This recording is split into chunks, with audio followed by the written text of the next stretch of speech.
O mar tem sido o principal fator estruturante da nossa história e da identidade nacional.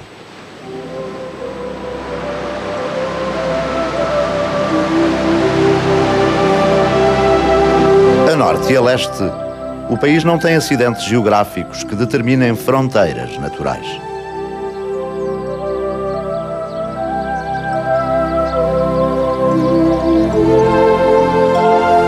O retângulo português é facilmente divisível em 3 regiões que se distinguem no clima e na organização social. De um lado, o norte atlântico, úmido, verdejante e densamente povoado. As suas gentes desdobram-se entre a agricultura e a indústria, aproveitando a proximidade do litoral.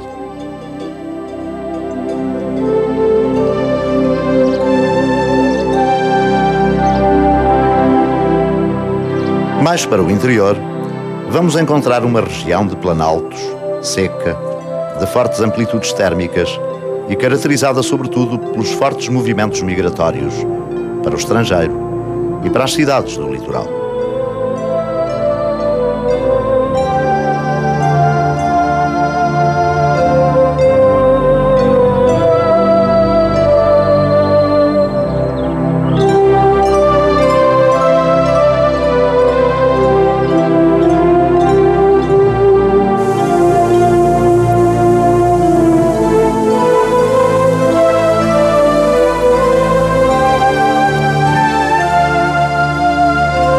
No sul mediterrâneo, os verões são quentes e os invernos suaves. É por aqui que se estendem vinhedos e trigais a repartir o espaço com os tradicionais sobreiros. As povoações, muito concentradas, estão separadas por grandes distâncias.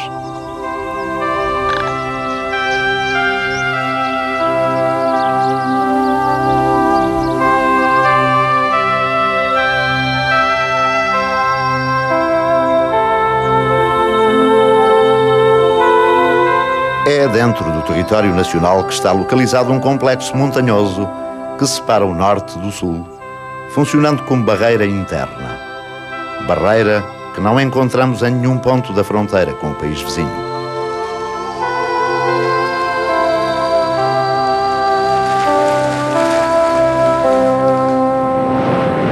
Deste modo, o litoral e o mar assumem-se como os únicos fatores de ligação geográfica em todo o espaço continental.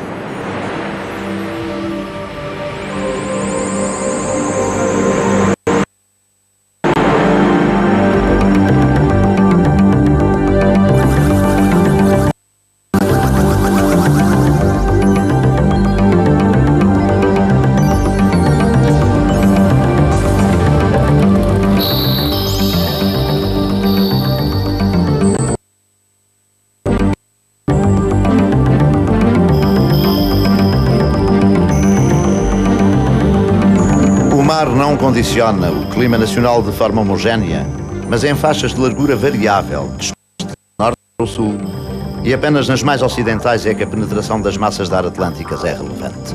Portanto, se é inegável a incidência do mar no clima de Portugal, ela exerce de forma variável. No que diz respeito às atividades económicas ligadas ao mar, a sua importância tem decrescido. A pesca, por exemplo, atualmente contribui apenas com cerca de 1% para a formação do produto interno bruto, mas o fenómeno fundamental da expansão, que traçou um rumo ao país, na sua história e na organização do espaço, que é aquilo que importa à geografia. E por aqui chego ao ponto que me parece mais importante sublinhar, em termos de organização do espaço, que é a relevância da orla litoral quanto à geografia económica. Concentração das principais atividades económicas, concentração de gente, é o fenómeno da chamada litoralização. A litoralização tem-se acentuado ultimamente, mas as suas raízes são recuadas, como prova o próprio eclodir da expansão. Por outro lado, ela corresponde, essa litoralização, corresponde a um virar de costas à Espanha, a uma afirmação da independência e a um acentuar da identidade nacional. Portugal, situado no extremo da Europa, na ponta ocidental, um pouco alheio à evolução que nela se produzia, virou-se de forma deliberada para o oceano, de onde lhe vinha o apoio dos seus aliados, interessados em contrariar o poderio da Espanha, de onde lhe vinha o apoio do Império Colonial, conservado até muito tarde. Portanto, este aspecto do contraste litoral-interior, que tantas vezes é focado, tem um significado profundo no qual não se reflete quando se evocam frequentemente as suas consequências, os problemas que derivam. Portanto, em síntese, o mar não induziu uma homogeneidade geográfica em Portugal, o mar não exerceu influência pelos recursos proporcionados ao longo do tempo, mas foi virando-se para o mar que os portugueses garantiram a continuidade, a sobrevivência da nação, ao mesmo tempo que se iam caldeando nas aglomerações litorais, que iam reforçando a identidade nacional, embora isto à custa do maior desenvolvimento da orla litoral em relação às áreas do interior. Ao longo dos tempos, aquele que é hoje o território português foi diversas vezes invadido por migrações vindas de leste. Celtas, cartagineses, gregos e fenícios. Assim, já no século III a.C., viviam aqui 4 povos diferentes. Os galegos, ocupando uma área que se estendia da Galiza ao Rio Douro, os lusitanos, que viviam entre o Douro e o Mondego, os célticos, espalhavam-se por uma vasta área nas planícies do Guadiana, e por último, os cônios, na estreita faixa litoral algarvia. Ainda neste século, com a chegada dos romanos, começam a esbater-se as diferenças entre estes povos, obrigados a cumprir uma organização social e uma língua comum, o latim.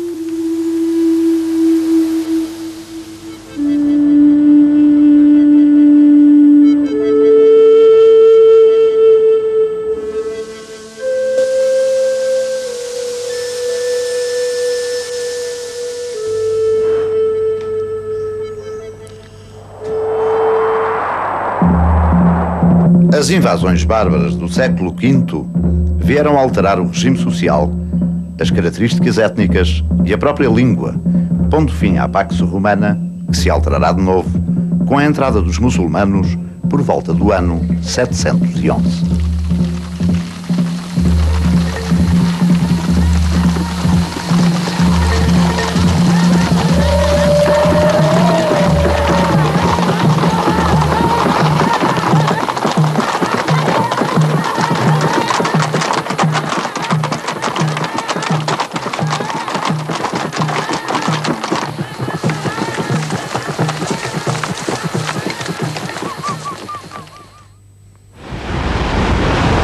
Todas estas migrações do passado aqui conheceram o seu fim.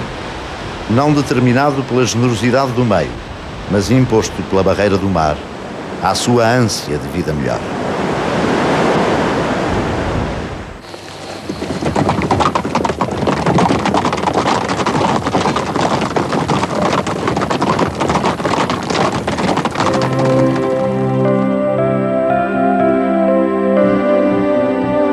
Seria o fim da esperança?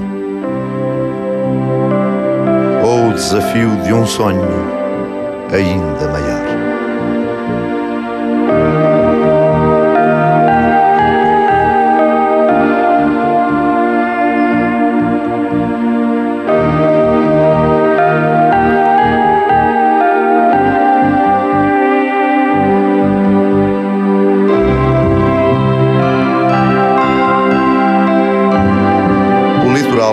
E em particular os estuários dos rios, são os polos de atração das populações e os locais de crescimento das grandes cidades.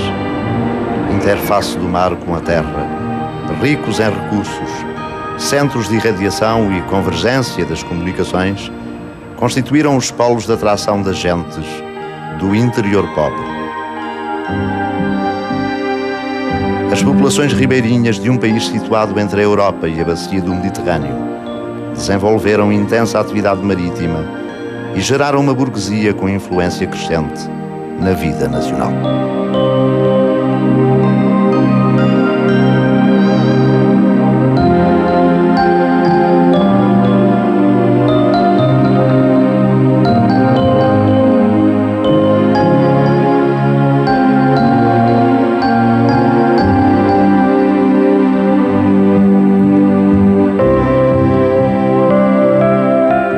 Impossibilitados de se expandirem para leste, aos portugueses, que haviam construído o seu país através da expansão e da conquista, ultrapassada a crise de 1385, só restavam os caminhos do mar.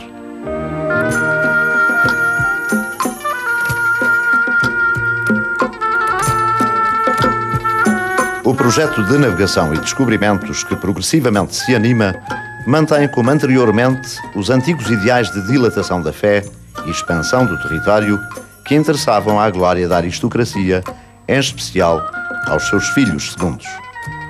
As praças do norte da África, tão dificilmente conquistadas, cedo viram esgotadas as suas potencialidades.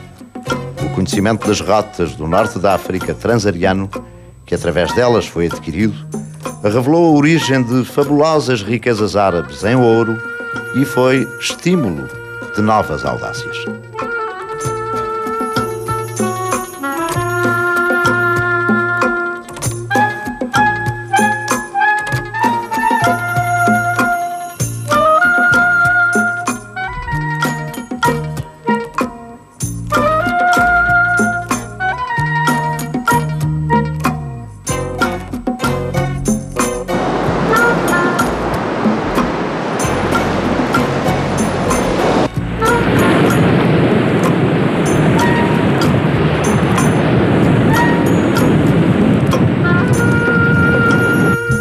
Segue-se então uma fase em que se incentiva também o interesse comercial da burguesia, o que motiva a substituição dos objetivos de conquista por finalidades económicas de exploração e troca.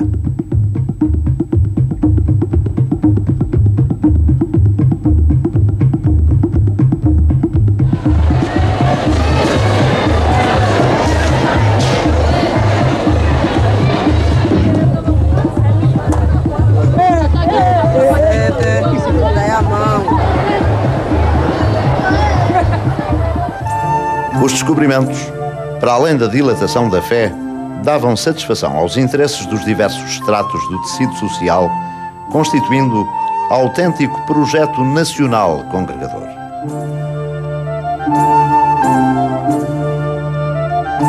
Frades,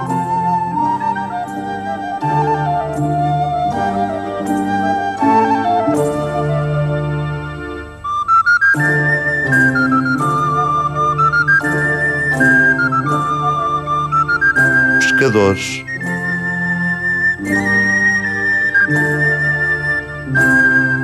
cavaleiros,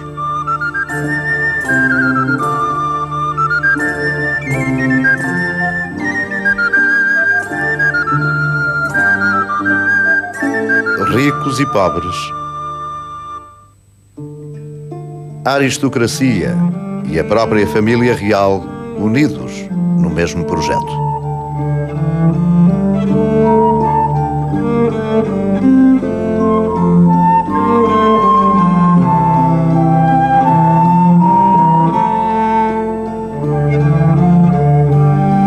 É evidente que o problema da história de Portugal relacionada com o mar é um tema que preocupa todos os portugueses e sempre os tem interessado. E é verdade que essa preocupação sempre existiu ao longo da história de Portugal, quer desde o princípio, quando Portugal se tornou independente e apoiou a sua independência na conquista de Lisboa e no desenvolvimento das relações internacionais através da costa, quer com o Mediterrâneo, quer com o Atlântico, assim como é evidente o papel que teve o mar na defesa de Lisboa e na crise de 1383-85, através da qual nós pudemos contar com o apoio inglês e com uma relação que não passasse pelo continente ou seja, pela Península Ibérica. Também podemos lembrar que os descobrimentos constituem o caminho pelo qual a Europa entrou em comunicação com o mar-oceano e, sem dúvida nenhuma, esse caminho com o mar-oceano foi descoberto, foi encontrado, foi explorado através da presença portuguesa, e essa presença portuguesa foi escalonada para a África, para a Índia, para a América do Sul, ao Brasil, para a Austrália, para o Oceano Pacífico. Nessas condições, a Europa está relacionada com o mar nos seus primeiros passos essenciais, decisivos, com a história de Portugal e com a ação dos portugueses. E sem dúvida nenhuma que o facto de ser Portugal a encontrar o Índico por mar, ser Portugal a encontrar o sul da África por mar, marcou profundamente a sensibilidade, a mentalidade, o modo de ser dos portugueses e os tornou, de certa maneira, irmãos gêmeos do mar. E em todas as nossas histórias, em todas as nossas narrativas, em todas as nossas famílias, encontramos, de uma ou de outra forma, o mar, as suas aventuras, as suas dificuldades, as suas condições. Seremos talvez o único país que tem uma literatura viva, ligada ao mar, como seja a história trágica ou marítima, onde todas as tragédias vistas de todos os aspectos, nós a vemos gravada, quer dramas de amor, dramas de ódio, dramas de luta, dramas de toda a espécie. No ponto de vista político, também, a presença do mar é indiscutível. As guerras que nós travamos foi para libertar a costa da pressão continental.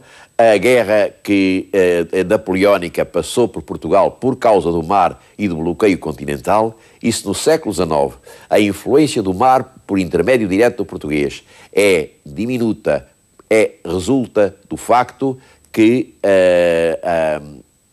a Marinha, a construção naval, tem um papel mais difícil, porque os navios são mais caros por serem feitos em ferro. Mas no ponto de vista popular, no ponto de vista da vida cultural, no ponto de vista da relação de Portugal com os outros países, as outras terras, é através do mar que sai o imigrante, é através do mar que vêm os abastecimentos e é ainda através do mar que Portugal está presente na Primeira e na Segunda Guerra Mundial, de uma ou de outra forma. O mar e Portugal são duas ligações perfeitas, profundas, e uma não existe sem a outra, e Portugal não pode existir sem o mar.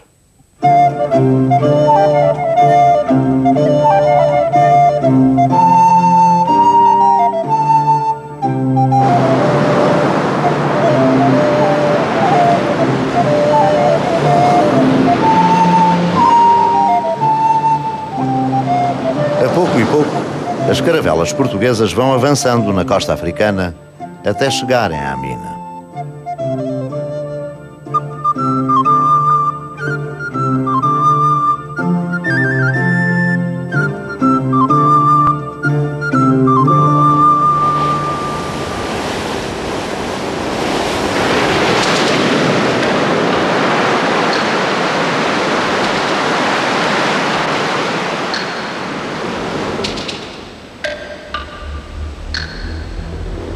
Pelo caminho ficam mitos e narrações antigas que faziam do mar uma selva de monstros. Lendas que até então tinham afastado os navegadores. Os mestres mais respeitados eram desautorizados pela observação e pela experiência. A crítica substituía a reverência. A curiosidade intelectual e o espírito de investigação passam a ser valores respeitados. Toda uma nova epistemologia nascia dessas novas realidades e dessa nova postura intelectual. Acaba de bandeira que aparece! A vaina, a grande vela! É medonha súbita a postela!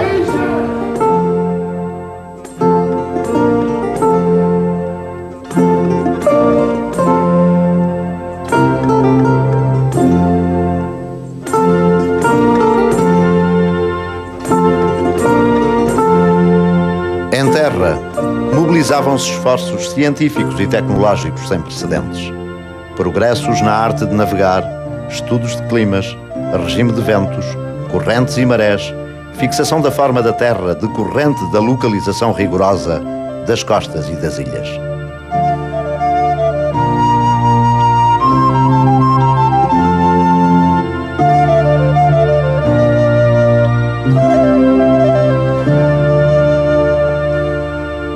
Organiza-se o ensino da astronomia e da navegação e obtêm-se resultados notáveis na investigação destas ciências.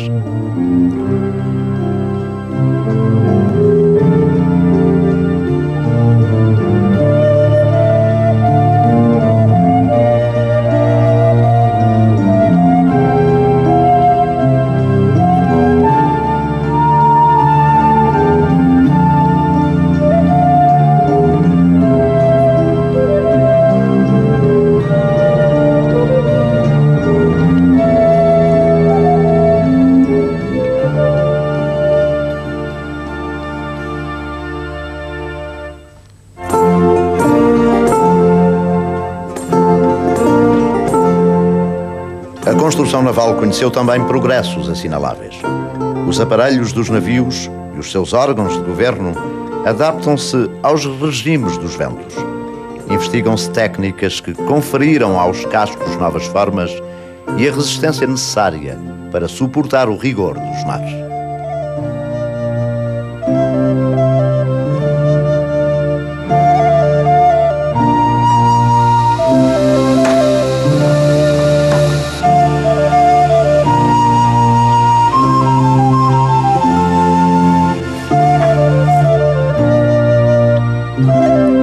Das naus foi investido todo o novo saber.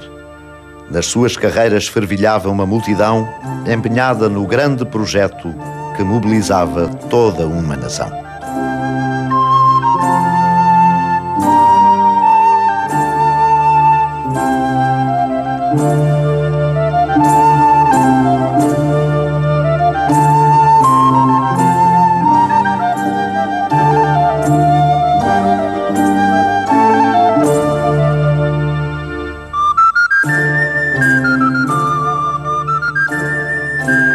Em África, criam-se as primeiras feitorias.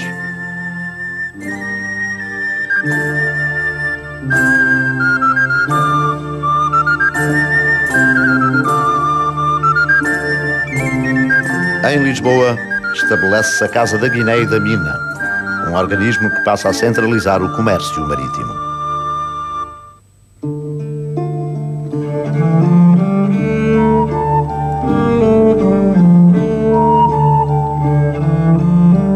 Estamos numa época em que a expansão comercial determinava a necessidade da procura de ouro.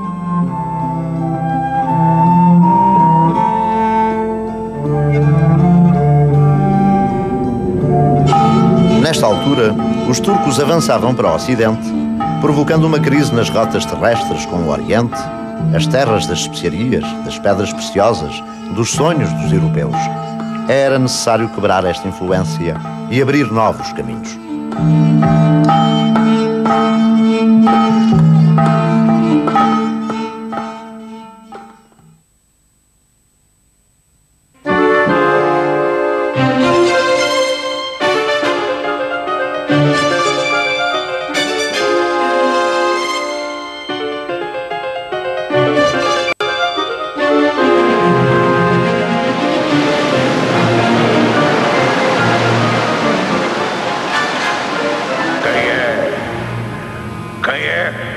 Entrar nas minhas cavernas que não desfendo, meus tetos negros do fim do mundo.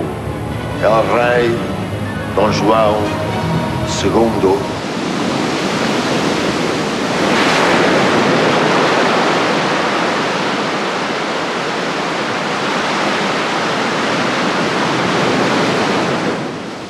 Em Portugal, Dom João II consagra os descobrimentos como objetivo de Estado, dando particular atenção à viagem por mar até à Índia, marcando definitivamente os caminhos do Portugal marítimo do futuro.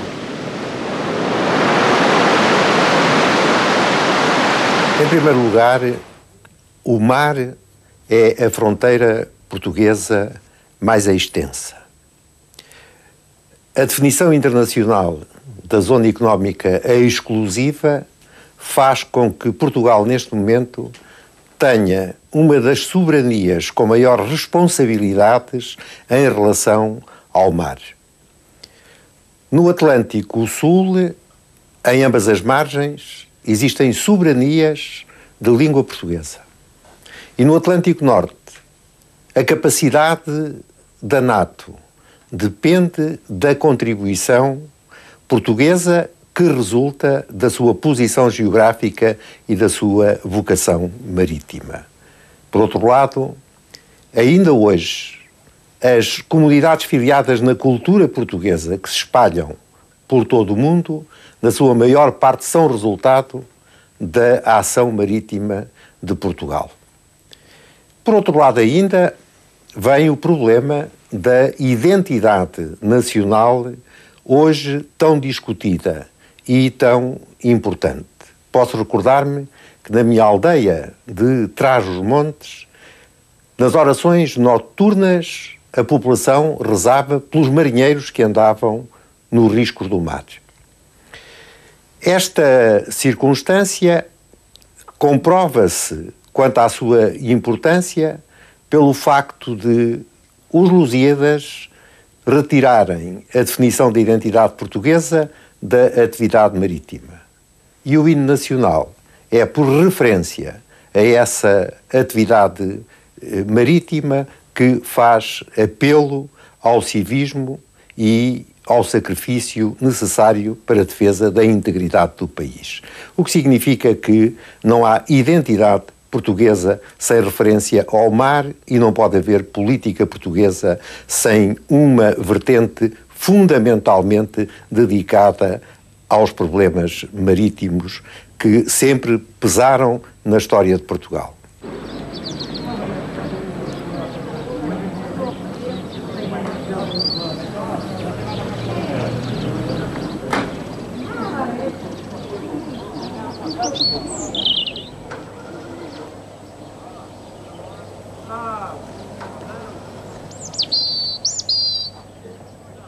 A partir de Alcáçovas, Dom João II começa a ver coroados de êxito os seus esforços diplomáticos. Um processo de expansão bem definido, um projeto da sua lucidez e informação, sancionado pelo Papa, é negociado com Castela em Tordesilhas, dando aos portugueses a exclusividade do comércio com os povos ricos e civilizados do Oriente. Neste tratado, Portugal trocava ainda o Brasil pelo desconhecido Oceano Pacífico.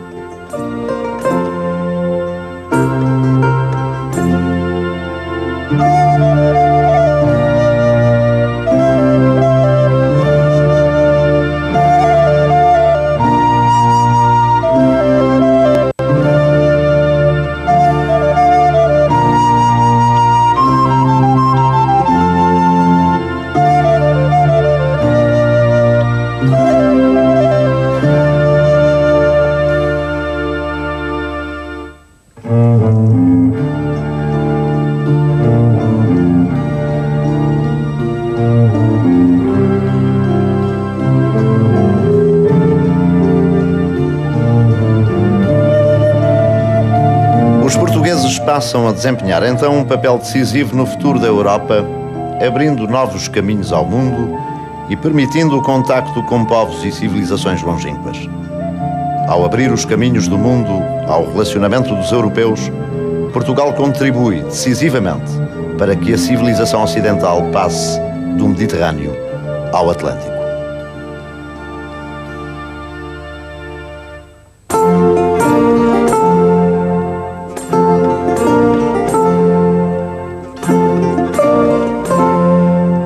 A sua influência económica exerce-se em todos os locais do mundo. Em pouco tempo, a sua cultura é adotada pelas civilizações mais distantes.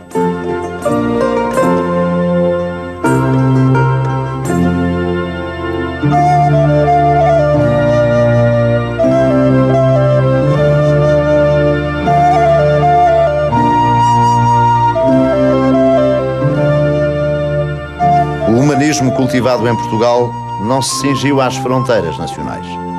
Influenciou significativamente o pensamento europeu.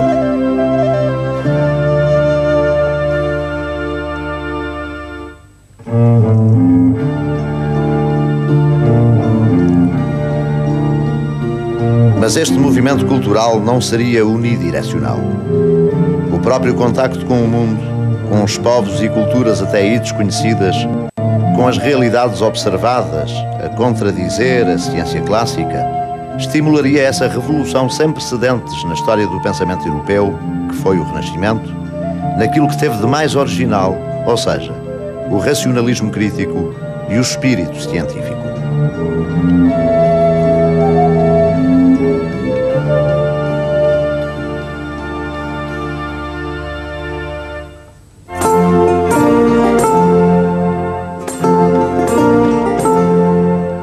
Razão e sentidos passam a funcionar como base do saber, gerando reflexos na arquitetura, que assume agora um estilo original de sabor naturalista, de que Boitaca, Pimentel e os irmãos Arruda são exemplos determinantes.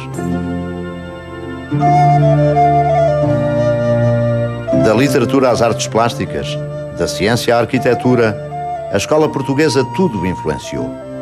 Mesmo artistas formados em escolas reputadas como a Flamenga, por ela aqui foram influenciados.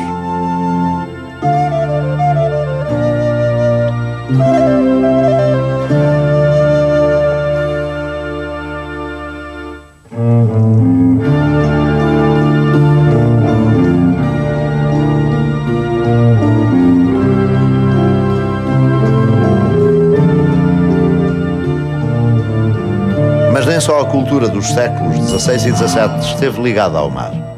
Toda a base económica em que essa cultura floresceu dependeu da saga marítima.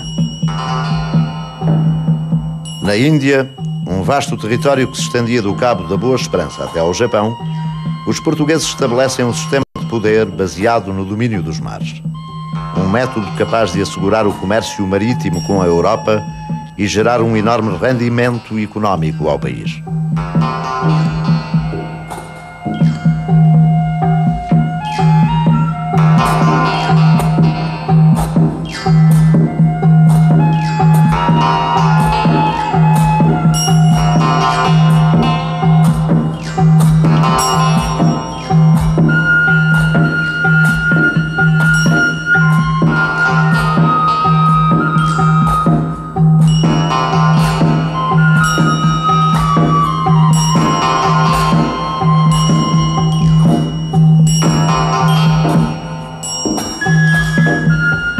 Os séculos XVI e XVII representam uma fase da vida nacional em que praticamente tudo está dependente do mar e das atividades a ele ligadas. Um facto que influencia decisivamente a formação da unidade nacional. A nossa posição geográfica, a dimensão das nossas costas, a importância dos portos nacionais, as regiões insulares e a nossa tradicional dependência do comércio externo são fatores indiscutíveis e caracterizadores da nossa condição de nação marítima de vocação atlântica. Para tal, o mar desempenha o seu aglutinante logístico e, ao mesmo tempo, um fator indispensável de coesão nacional. O poder naval constituiu e continuará a constituir sempre um fator fundamental de apoio à consecução de objetivos de natureza económica, política e militar. Com as suas características ímpares de flexibilidade e mobilidade, o poder naval desempenha três funções básicas: uma função militar, uma função diplomática e uma função de fiscalização e vigilância. A função militar constitui a base daquela trindade. Em tempo de paz, contribui para a dissuasão e a manutenção da ordem, garantindo o uso e o controle do mar. Em tempo de guerra, dá um contributo da defesa nacional na postura militar conjunta. A função diplomática encontra nas características de versatilidade, mobilidade, simbolismo, capacidade de projeção e autonomia, um contributo importantíssimo de apoio à política externa, através de uma presença naval, de mediação, da mediação de negociações e, finalmente, para o aumento do prestígio nacional. A função fiscalização e vigilância, função de interesse público de apoio militar à autoridade civil, além de garantir a ordem no mar, é a defesa e a garantia da exploração dos recursos no mar e, finalmente, um contributo muito válido para o desenvolvimento e segurança nacionais. Uma referência especial àquilo que tem sido a participação nacional na Aliança Atlântica na defesa dos interesses marítimos nacionais. Portugal, como nação marítima de vocação atlântica, não poderá deixar de continuar a contribuir para a defesa da Europa e segurança no mundo. Uma referência especial também numa perspectiva de curto e médio prazo, tendo, como sempre, e elo fundamental o mar, aquilo que se perspectiva na colaboração com os países de expressão portuguesa e o Brasil. Em suma, o poder naval, em potências marítimas, constitui-se e apresenta-se como um multiplicador do poder nacional e, por isso mesmo, um elo fortalecedor em todas as circunstâncias da identidade nacional.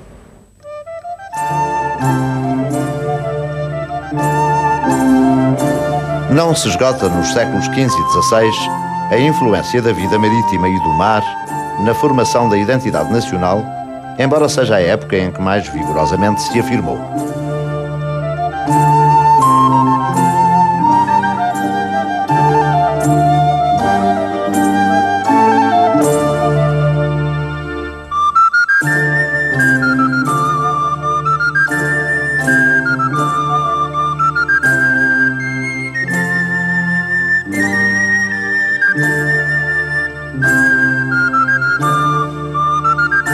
Durante a União Ibérica, sob o domínio dos Filipes, as forças portuguesas sofrem desaires importantes, a participação e derrota na Invencível Armada, a ocupação por holandeses e ingleses de posições decisivas a Oriente e no Atlântico.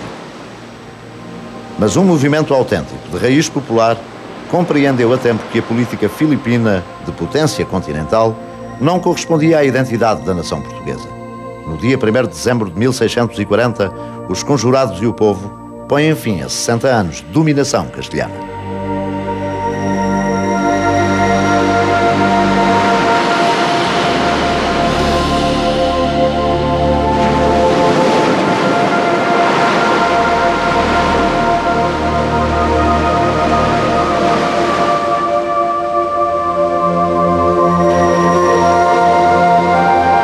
Somente através do mar, Portugal poderia sustentar a sua autonomia e afirmar plenamente a sua independência e identidade. Com a redução do comércio com o Oriente, o país vira-se para a exploração dos recursos ultramarinos do Atlântico, em especial o Brasil.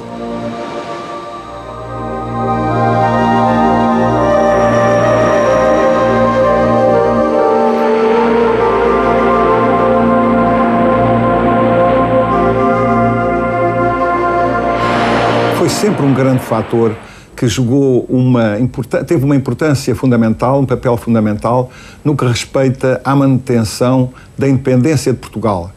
Constituiu sempre um fator de equilíbrio e não de separação da Europa, mas um fator de equilíbrio perante um vizinho naturalmente mais poderoso.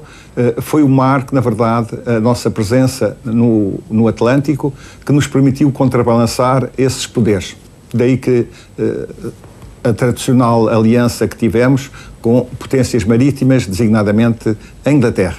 Ainda hoje, o mar constitui um fator importante para Portugal.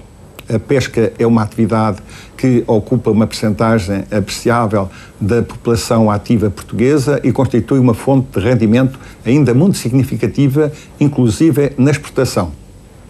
Ainda até há alguns anos, não relativamente longos, a exportação de conservas portuguesas, por exemplo, representava um importante contributo no produto da nossa exportação. Mas hoje, com a presença de 2 arquipélagos no Atlântico, Portugal constitui, na verdade, um traço de união entre a Europa e o outro lado do Atlântico. Os Estados Unidos e principalmente a América do Sul, onde soubemos construir uma nação que representa metade do continente sul-americano e que é o Brasil. O mar, pode dizer-se, portanto, foi sempre um fator constitutivo, diria mesmo, um fator fundamental da nossa identidade, das nossas características e um fator equilibrante dentro do nosso posicionamento na Europa. Aumenta a ocupação do Brasil, passando a administração desta colónia a ser centralizada. Madeira e ouro, açúcar, tabaco e gado animam as exportações, asseguradas por via marítima.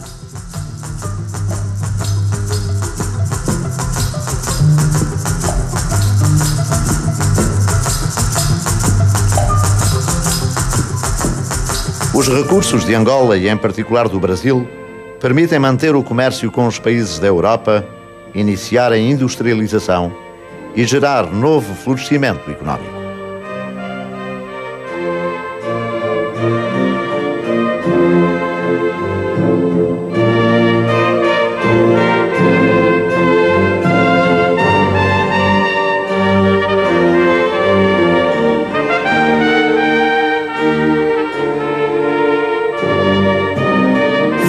Histórico marcado pelo mar, pelo ultramar e pela marinha, elementos preponderantes da vida nacional e da sua riqueza.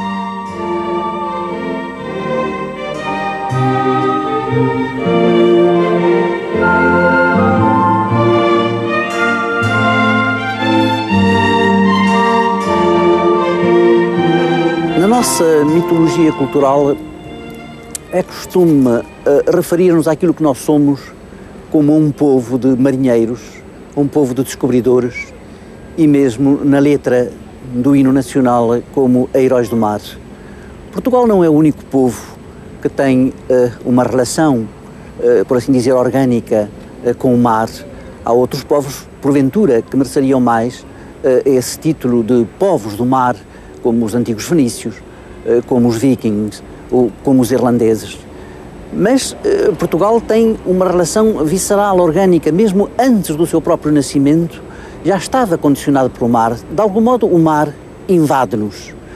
O mar é, ao mesmo tempo, foi para os portugueses um apelo e um obstáculo, porque o mar que circunda Portugal não é um mar fácil, não é o antigo mar grego e romano, que é um mar fechado e facilmente navegável. Foi preciso realmente vencê-lo e foi nessa relação com o mar que Portugal se construiu tal como nós realmente o conhecemos.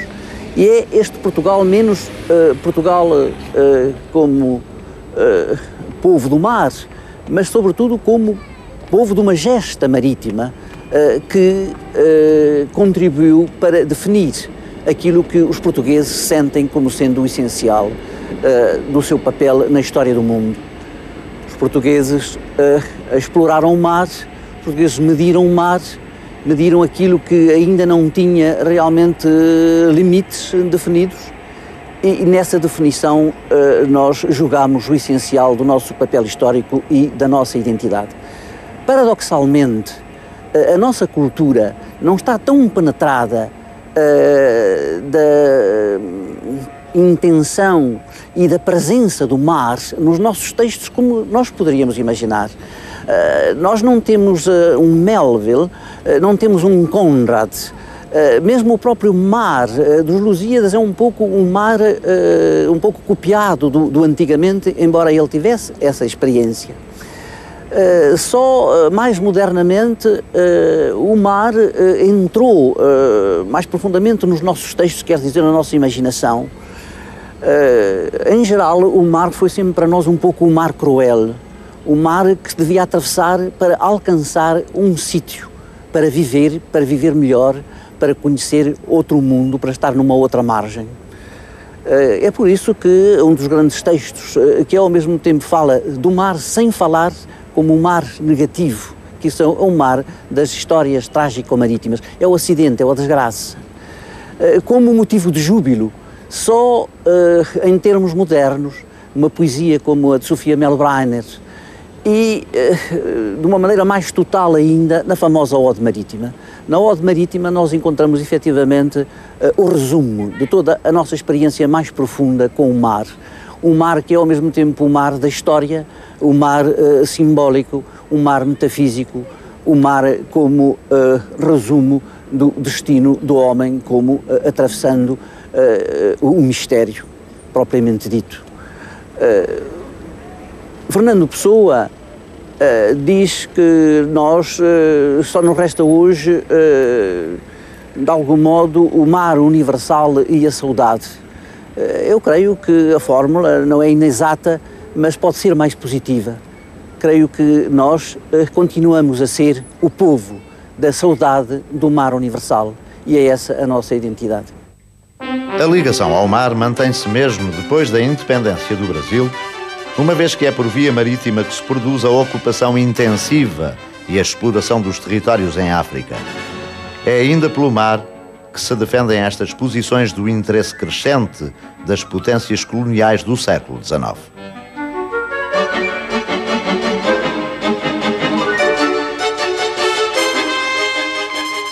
E é de novo a situação estratégica das colónias africanas e o mar que influenciam a posição portuguesa durante a Segunda Guerra Mundial e os anos que se lhe seguiram.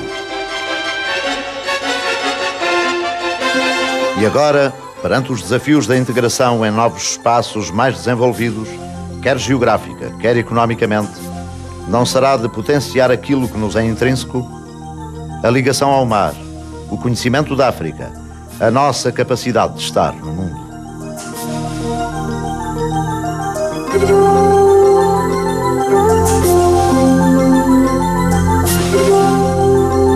E quando o mundo de hoje se confronta com limitações à produção e ao crescimento, decorrentes da preservação do ambiente, quando o mar assume cada vez maior importância no futuro da humanidade, não será conveniente dedicarmos-lhe também nós toda a atenção?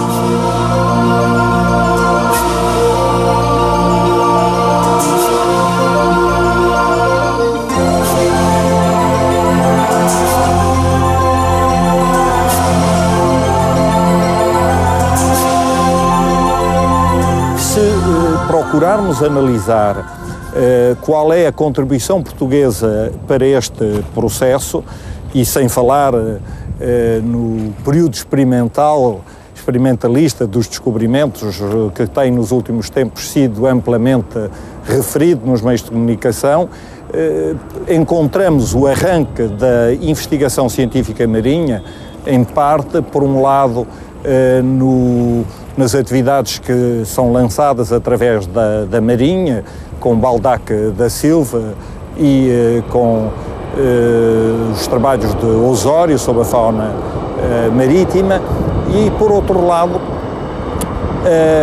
digamos, com a expansão que resulta das atividades de um homem como Magalhães Ramalho, que tem uma noção atualizada do que representa a investigação quantitativa como base para a gestão racional dos recursos do mar.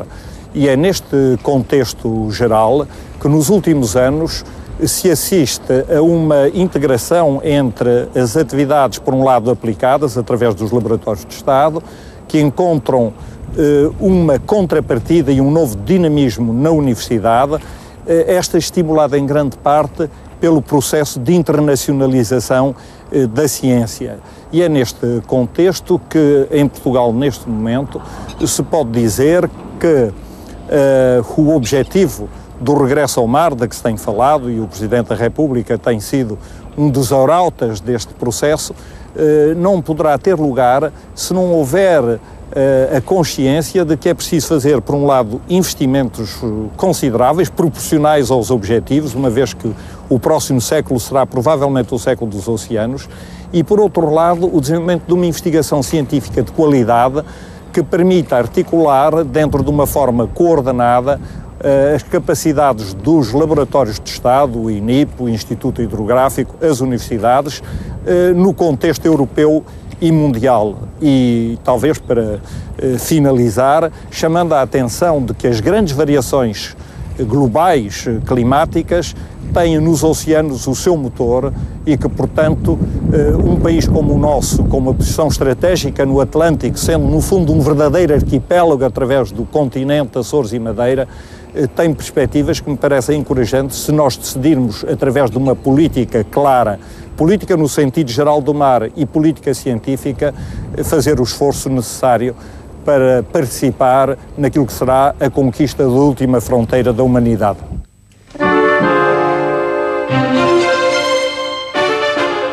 A A influência do mar na nossa vida económica e social, na formação de alianças ou na conservação da independência, não terminará jamais, porque o mar continuará a influenciar a nossa identidade como elemento histórico-geográfico decisivo do nosso futuro.